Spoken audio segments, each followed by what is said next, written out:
Bonjour et bienvenue, voici notre tour d'horizon économique, géopolitique et boursier. Et nous sommes le mardi 27 septembre. Pour comprendre comment tourne la planète finance, et même lorsque ça tourne au vinaigre, c'est sur la bourse au quotidien et nulle part ailleurs. Et l'épisode du jour s'intitulera Trump battu par Clinton, comme Nigel Farage par Cameron.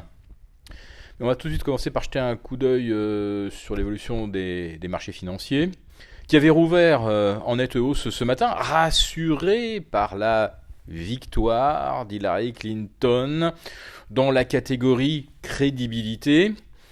Une victoire d'ailleurs presque reflétée en temps réel par une remontée spectaculaère de la bourse de Tokyo, qui avait ouvert en même temps que débutait le débat aux États-Unis à 3h du matin.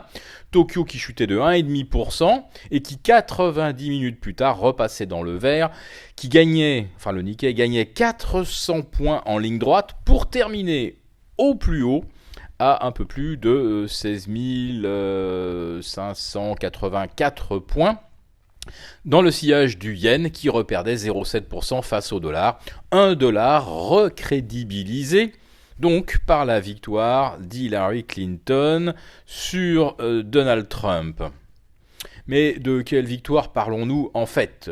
Une victoire oratoire, c'était quasiment inévitable, vu qu'Hillary Clinton avait passé des centaines d'heures de training pour préparer ce débat avec ses conseillers en communication, ses spin doctors, et avec une liste d'éléments de langage qui devait en comporter 300 ou 400, impossible de tous les placer en 90 minutes. Bref, toutes les situations, toutes les répliques étaient prévues d'avance, et ça se voyait un peu, alors que Trump, comme il l'avait dit, a fait preuve de plus de spontanéité, refusant l'exercice de la préparation du débat comme un boxeur s'entraînant pendant des milliers d'heures avant son combat.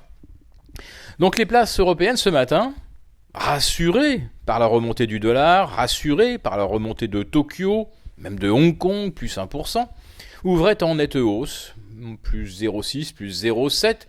Ça nous propulsait le CAC 40 au-delà des 4430 points. Et puis derrière, patatras, inversion de vapeur, rechute du CAC 40 de moins 0,5, moins 0,6%. On a enfoncé dans la foulée les 4400 points. C'est pas très grave, c'était un seuil psychologique.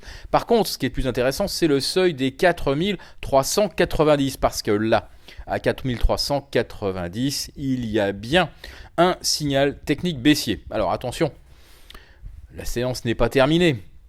Un banquier central peut ouvrir sa bouche et faire une annonce qui rassure les marchés. Néanmoins, le scénario auquel nous assistons ce matin fait que nous sommes convaincus que ce n'était pas prévu, ce n'est pas orchestré par les banques centrales, ce n'est pas le good cop, bad cop que nous avons pu observer il y a une quinzaine de jours avant la réunion de la Fed, où on a fait d'abord grimper les rendements obligataires avant de les faire rebaisser à dessein. Non, là vraiment c'était une surprise, le CAC 40 n'a pas reperdu 70 points en ligne droite comme ça sur un nettoyage de stop comme on en a tellement décrit et si souvent.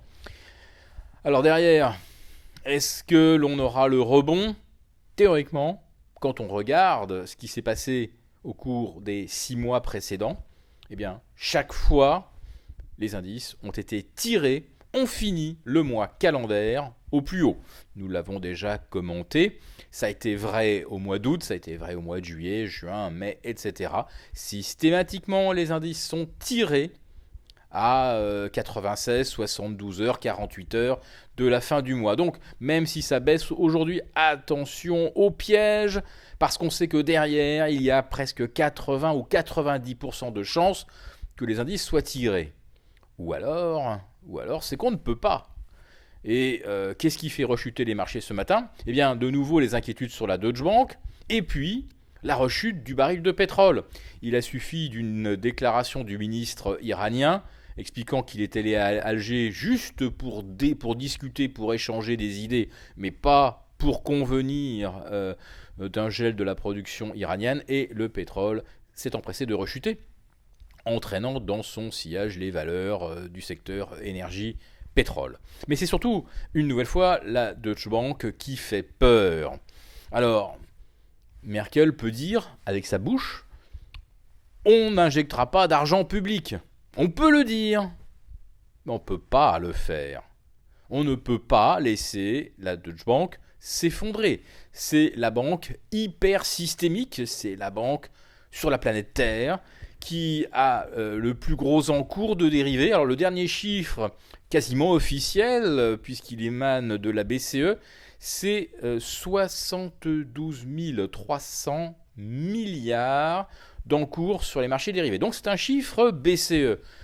Vous imaginez bien que M. Draghi, M. Jens Weinmann, le président de la Bundesbank, vont certainement passer un coup de fil à Angela Merkel en lui disant qu'il ne faut pas raconter de bêtises et que la Deutsche Bank, quoi qu'il en soit, doit être sauvée à tout prix. La question maintenant est de savoir quel est ce prix. Alors, Deutsche Bank a déjà augmenté son capital par 4 fois de 20 milliards. On parle déjà de 15 à 16 milliards d'augmentation de capital pour Unicredit. Pas la Deutsche Bank, Unicredit, qui au niveau en cours est 25 fois moins engagé que la Deutsche Bank. Alors, combien faudrait-il mettre sur la table pour sauver la Deutsche Bank ? Certains disent 50 milliards. D'autres pensent que c'est plutôt 200 milliards.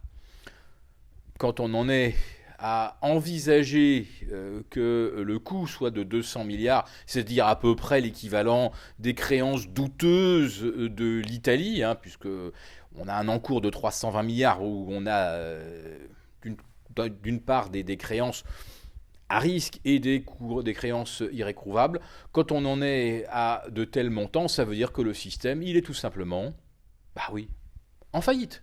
En faillite. Additionnez la dette grecque, les dettes italiennes, le Portugal, et vous rajoutez la Deutsche Bank, et vous avez un système financier qui implose littéralement. Ou pas, ça veut dire à ce moment-là que les banques centrales vont faire tourner la planche à billets. Alors, imprimer quoi ? 500 milliards ? Pas de problème. Rappelez-vous, après Lehman, la Fed a imprimé 780 milliards. Alors, on n'est pas à ça près. Sauf que si c'est vraiment la solution retenue, et si c'est ça qu'il faut pour rassurer les marchés, alors avec une telle création monétaire, évidemment, il n'y a pas d'alternative. Il faudra acheter de l'or, de l'argent, du platine. Bref, si vous n'êtes pas convaincu de cela et que vous vous demandez encore pourquoi il est bon d'avoir de l'or en portefeuille, eh bien, nous vous renvoyons évidemment à la lecture du livre de Jim Ricard. Et puis, si votre portefeuille, votre épargne retraite dans votre contrat d'assurance vie est composé d'unités de compte en euros, eh bien, sachez que ces unités de compte peuvent se dévaluer très vite. Je vous rappelle donc qu'à partir du 30 septembre, le calcul des droits à tirage spéciaux, des fameux DTS, va changer. Le dollar était la monnaie de réserve. Désormais, c'est le DTS qui va s'y substituer. Je vous le dis, c'est le moment ou jamais de faire le fameux grand reset que Christine Lagarde appelait déjà de ses voeux. Et le grand reset, pour l'épargnant français, c'est la confiscation de 15 à 20% de son épargne pour éteindre la dette.